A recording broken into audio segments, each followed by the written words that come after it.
विद्यापतिक गुणगान सुनी बाबा, विद्यापतिक गुणगान सुनी बाबा, मिथिला में लियो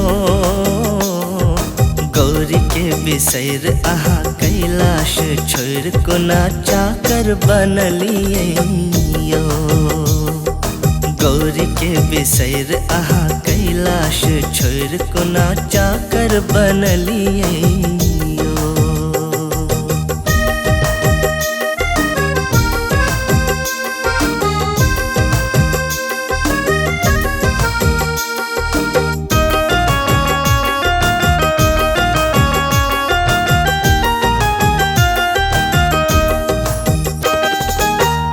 सनक दोसर नहीं कियो छत दयालु, गौरी के व्याकुल का बनलहूँ कृपालु। आहा सनक दोसर नहीं कियो छत दयालु, गौरी के व्याकुल का बनलहूँ कृपालु। भक्तक भजन सुनी आयो बाबा, कोना रमलियो।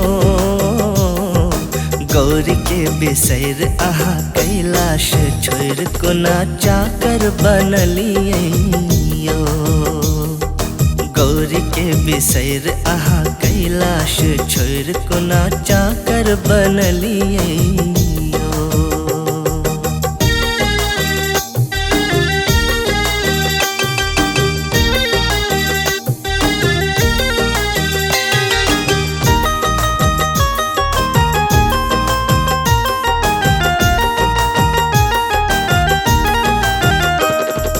राजा दरबार उगना गेला मालिक संग,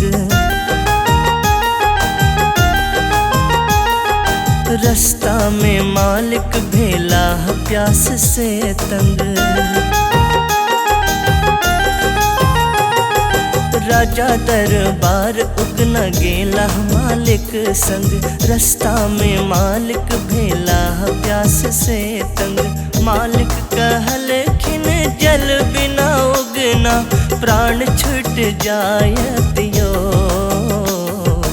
गौरी के बिसैर आहा कैलाश छोड़ को नाचा कर बनलियो। गौरी के बिसैर आहा कैलाश छोड़ को नाचा कर बनलियो।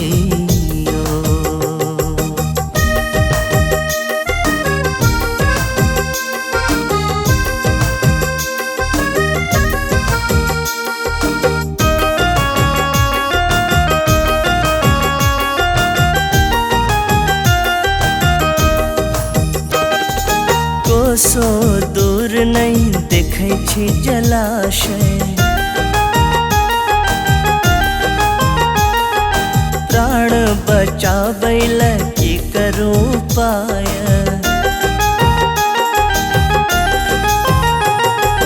कोसो दूर नहीं देखै छी जलाशय, प्राण बचाबैला की करू पाय।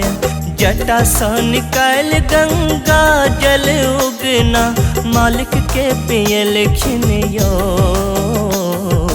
गौरी के बिसैर आहा कैलाश छोड़ को नाचा कर बनलियो।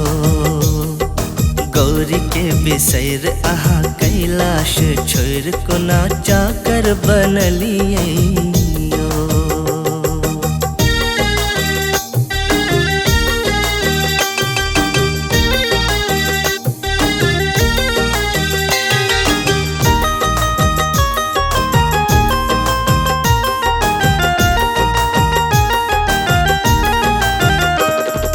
उगना कहलखिन भेद नहीं खोलब, नहीं त अहाँ के छोड़ हम चल जायब। उगना कहलखिन भेद नहीं खोलब, नहीं त अहाँ के छोड़ हम चल जायब। सुधरा के तामस सौगना के एक दिन भेद खुल गेलैयो। गौरी के बिसैर अहाँ कैलाश छोड़ कोना चाकर बनलियो। गौरी के बिसैर अहाँ कैलाश छोड़ कोना चाकर बनलियो।